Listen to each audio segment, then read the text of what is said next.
안녕하세요. 준환이에요. 오늘은 한창욱 작가님의 걱정이 많아서 걱정인 당신에게 라는 책을 읽어드릴게요. 이 책은 걱정을 6가지 감정으로 나누었는데요. 불안, 외로움, 분노, 무기력, 열등감, 우울, 이렇게요. 저자는 각각의 감정에 대해서 저자 자신만의 삶의 통찰력과 위인들의 깨달음을 인용해서 이제 지혜롭게 극복하는 방법을 제시하고 있는데요. 네, 그럼 제가 읽어드릴게요.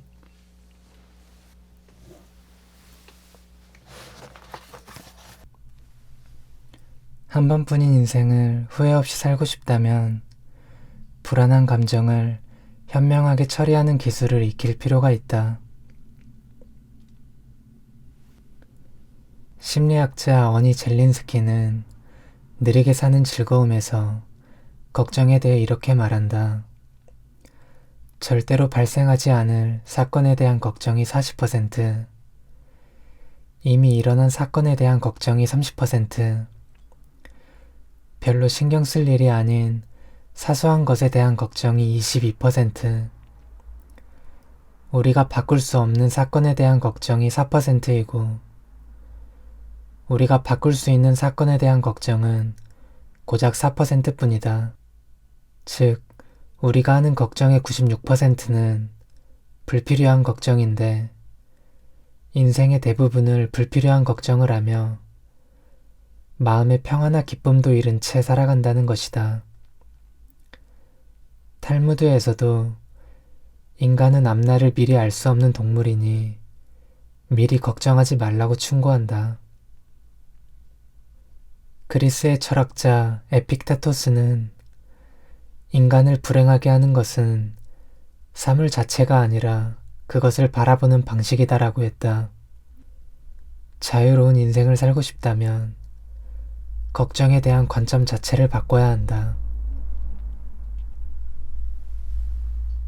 마음은 움츠리면 좁쌀보다 작아지지만 펼치면 하늘보다 넓어진다.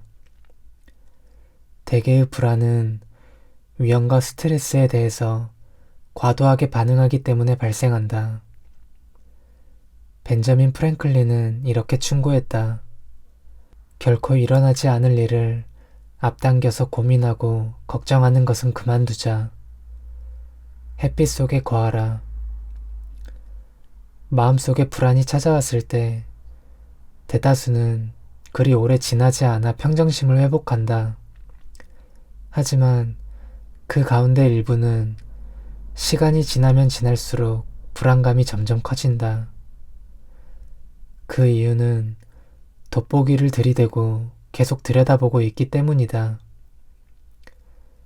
돋보기를 내려놓고 적극적으로 달려들어 그 크기를 재보면 괴물은 실체가 아닌 상상의 산물임을 깨닫게 된다.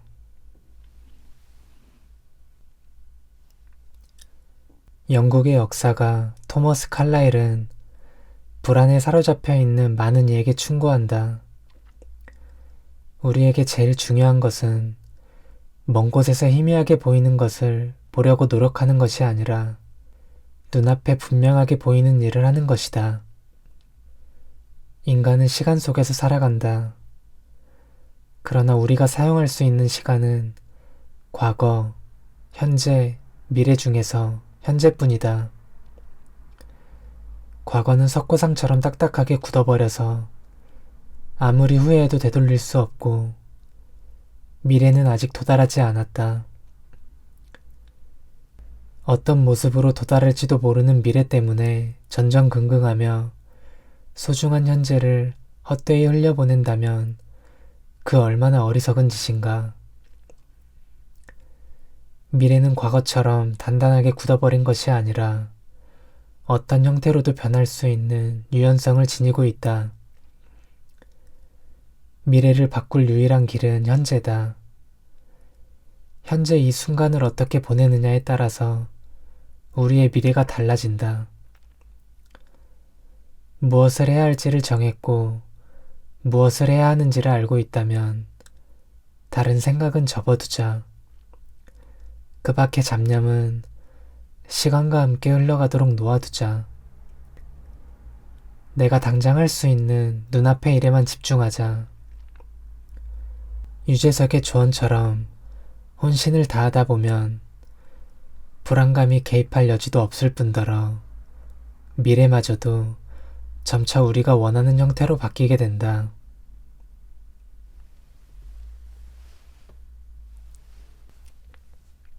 외로움도 인간을 죽음에 이르게 한다.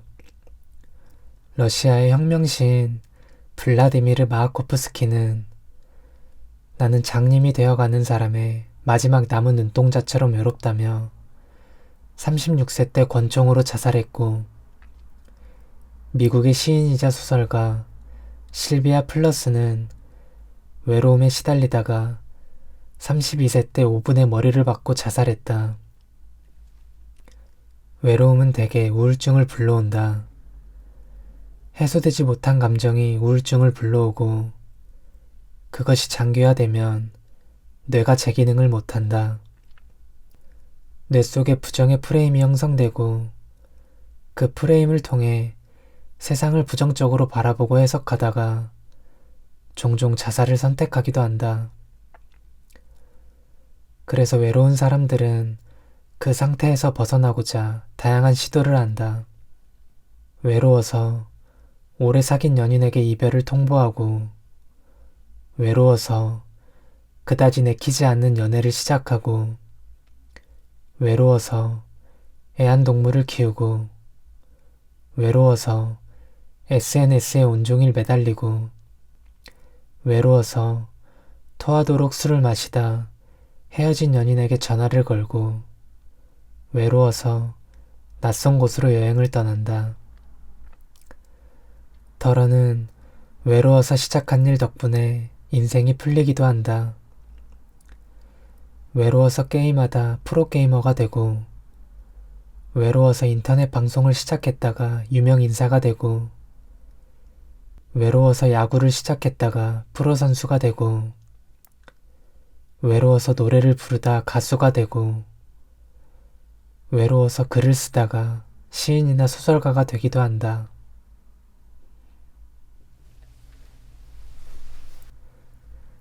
세상 사람들은 다들 행복해 보이는데 나만 불행하게 느껴진다면 외로움이라는 공간에서 나와 세상으로 뛰어들어야 한다. 미국의 시인이자 사상가 랠프 알도 에머슨은 말했다. 너무 소심하고 까다롭게 자신의 행동을 고민하지 말라. 모든 인생은 실험이다.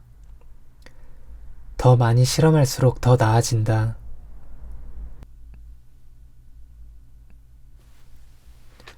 분노는 대다수 사람이 위험한 감정이라고 인식한다.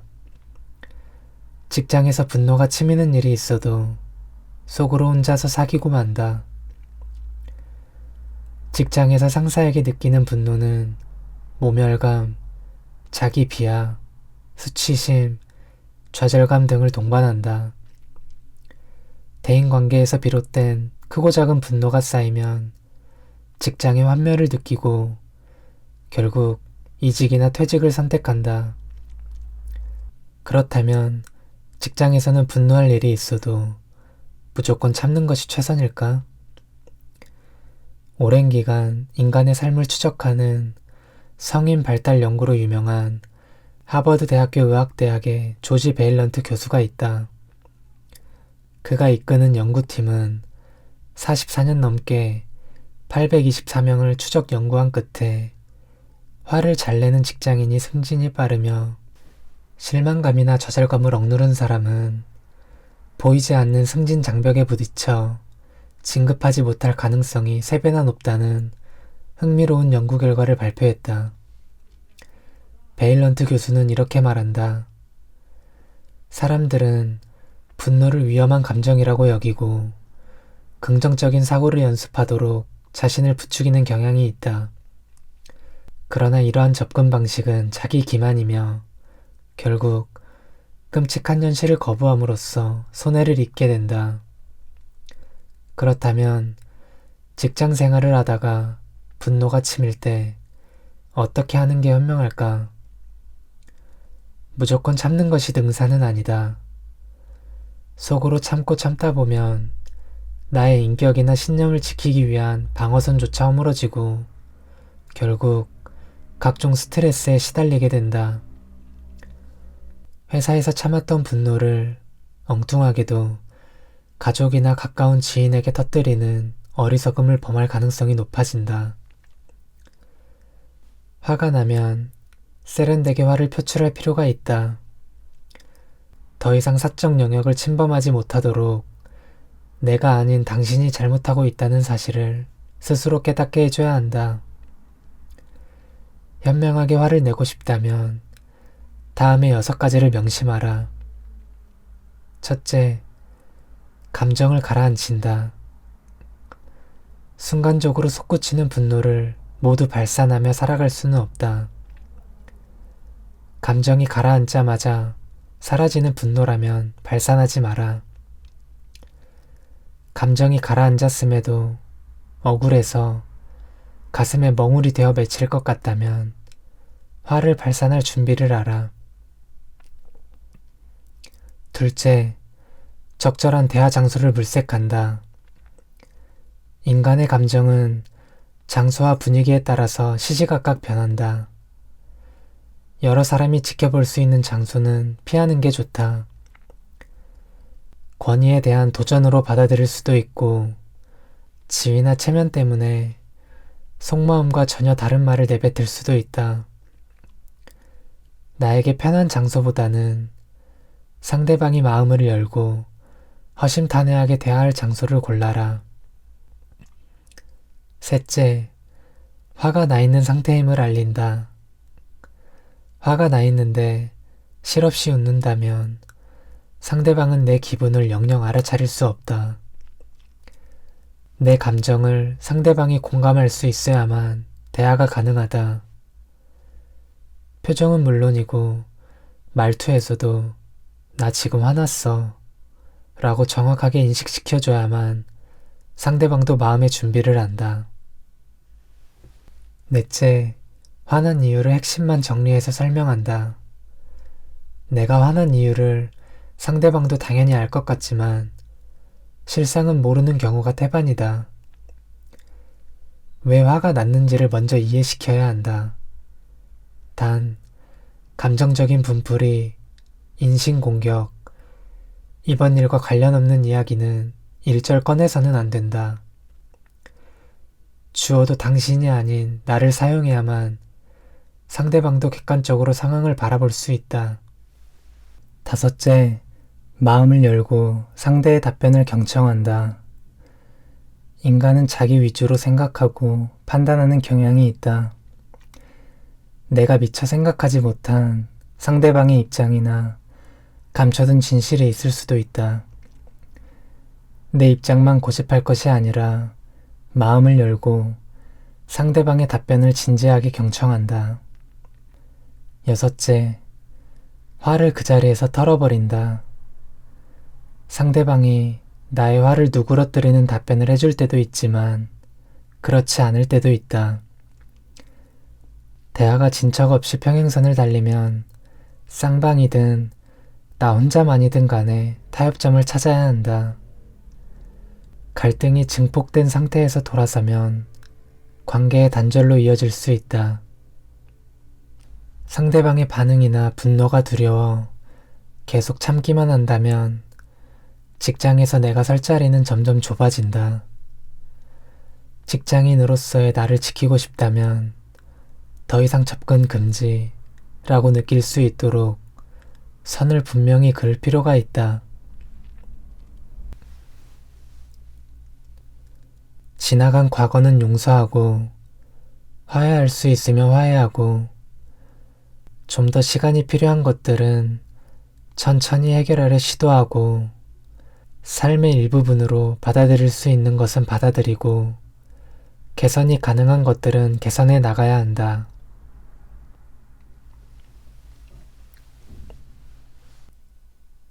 21살 한창 아름다운 꿈을 꿔야 할 나이에 루게릭병을 진단받은 스티븐 호킹. 근육은 퇴화하면서 수축하고 호흡 곤란과 언어 장애에 시달리면서도 그는 평생을 우주와 양자 중력 연구에 전념했고 놀라운 성과를 냈다. 스티븐 호킹 외에도 신체적 열등감을 극복한 인물은 헤아릴 수 없이 많다. 흉노에게 포로가 된 장수를 찬양했다는 이유로 궁형에 처해져 거세 당하는 수모를 당하고도 무려 70권에 달하는 사기를 쓴 사마천. 말더듬이에다 신체마저 허약했지만 위대한 웅변가이자 정치가로 거듭난 데모스테네스. 소아마비임에도 세 차례나 미국의 대통령을 지냈던 프랭클린 루스벨트. 어렸을 때 열병으로 시력과 청력을 잃었지만 장애인을 위한 사회운동가로 세계인의 존경과 찬사를 받은 헬렌 켈러. 고작 160cm의 단신임에도 불구하고 NBA 선수로 명성을 날렸던 타이론 보구스. 정상인도 해내기 어려운 일들을 신체적 핸디캡을 극복하고 이뤄낸 사람들을 보면 삶이 아무리 어렵게 보여도 거기에는 무엇인가 할 수 있는 일이 있고 성공할 게 있다는 스티븐 호킹의 말이 결코 빈말이 아님을 알 수 있다. 인생은 한편의 성장소설이다. 산이 높으면 계곡이 깊듯이 위대한 인물들은 시련 또한 혹독하다. 초년기나 청년기에 시련이 없었던 사람은 인생 반전을 위한 특별한 노력을 기울이지 않는다. 그러다 보니 중년 이후의 삶이 평범하거나 오히려 뒤늦게 고난을 겪기도 한다. 반면 초년기나 청년기 때 시련을 겪었던 사람은 현실을 바꾸기 위해 도전하고 그 도전이 빛을 발하는 경우가 적지 않다. 에릭 웨이엄 메이어라는 소년이 있었다. 그는 13세 때 망막박리증이라는 유전병으로 시력을 완전히 잃었다. 하지만 아시아 최고봉이자 세계 최고봉인 에베레스트 등정에 성공하였다.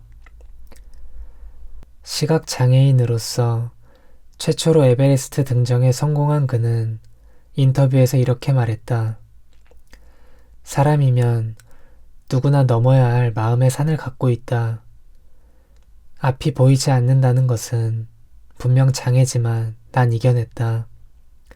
하지만 마음의 장애를 이기지 못하고 방황하는 사람들이 의외로 많다. 인생의 걸림돌은 외부적인 것이 아니라 당신 마음속에 들어있다. 무엇이 자신의 성공을 가로막고 있는지 가장 잘 알고 있는 사람은 바로 당신이다.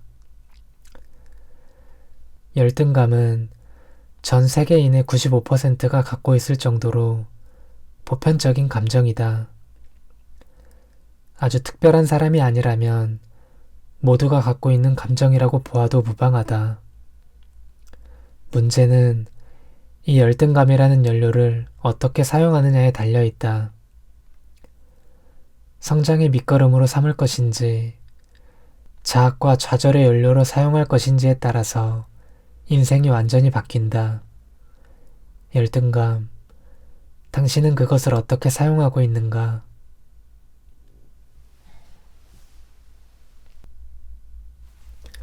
설령 잘하는 게 하나도 없을지라도 실망할 필요는 없다. 태어나면서 잘하는 사람이 얼마나 되겠는가? 하고 싶은 것들을 찾아서 열심히 하다 보면 점점 잘하게 되고 세월이 지나면 그것이 남다른 재능이 된다. 타인에게 인정받을 정도가 되면 새로운 가치관이 형성되고 나를 올감했던 열등 콤플렉스로부터 훌훌 벗어날 수 있다.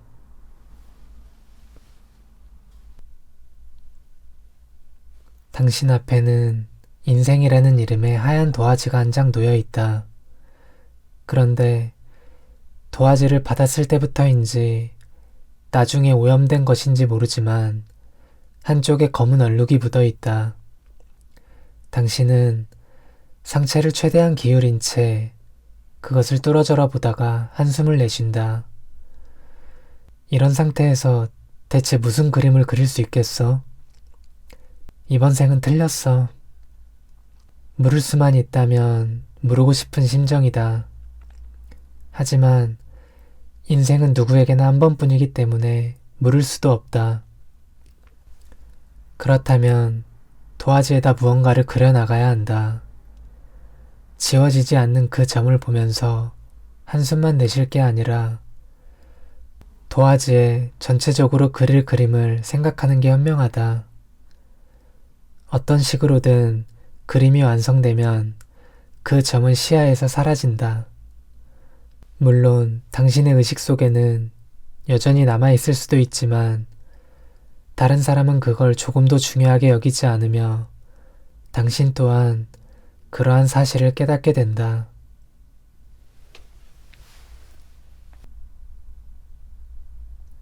인생의 목표를 세웠으면 얼룩에서 시선을 떼고 밑그림을 그려가라.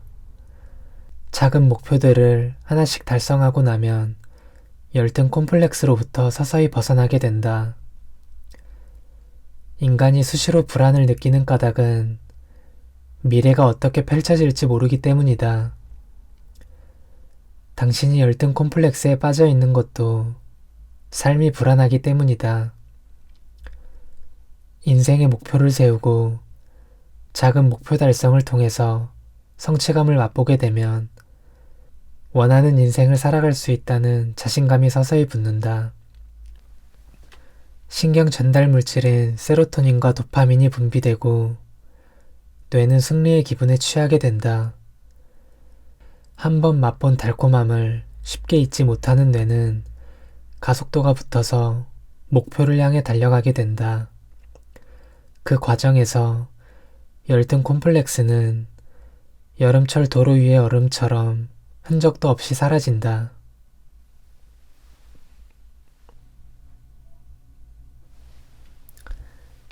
우울증을 앓으면 벌레 하나 죽이지 못할 정도로 무기력해진다. 그러나 그 무기력 속에 폭발시키지 못한 엄청난 분노가 숨겨져 있는 경우가 허다하다. 현실에서 마땅한 탈출구를 찾지 못한 분노가 쌓이고 쌓여 우울증을 불러온 것이다. 치료 효과를 높이고 싶다면 약물 치료에만 기대지 말고 분노의 실체를 찾아서 해소할 방법을 찾아야 한다. 가장 편하고 좋은 방법은 용서다. 그렇다고 무턱대고 용서해서는 안 된다. 실체를 찾아내서 감정의 앙금이 남지 않도록 충분히 분노하고 난 뒤 마음의 정리를 하고 나서 용서해야 후유증이 남지 않는다.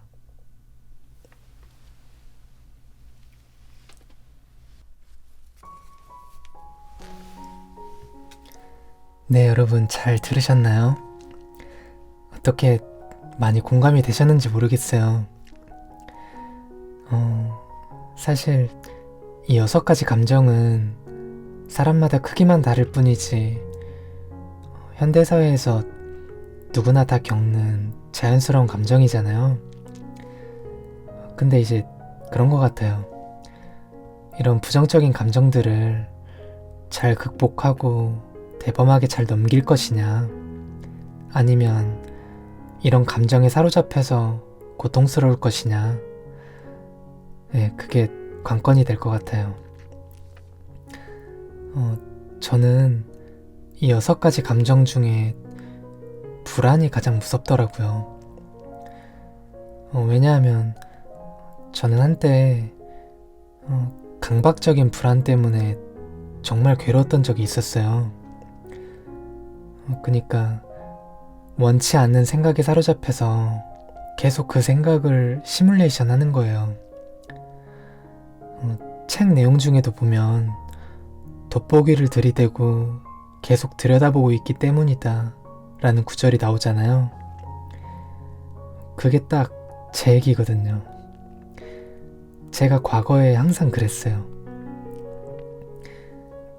그냥 가만히 놔두면 사라질 감정인데 이제 계속 돋보기로 들여다보니까 그 감정이 괴물이 되어버리는 거죠, 이제. 그러다 보면 몸에서 식은땀이 나고 소화도 안 되고 머리가 지끈지끈 아프고 그러거든요. 막 진짜 어쩔 때는 좀 과격한 표현이긴 하지만 뇌를 뽑아버리고 싶을 정도로 어떤 생각에 사로잡혀서 고통스러웠던 적도 있었거든요. 그럴 때마다 이제 불안에 관련된 책들을 찾아서 읽거나 자주 산책을 하곤 했는데요. 그게 많이 도움이 되었던 것 같아요. 왜 그런 말이 있잖아요. 행복하고 싶다면 자연과 책을 가까이 하라.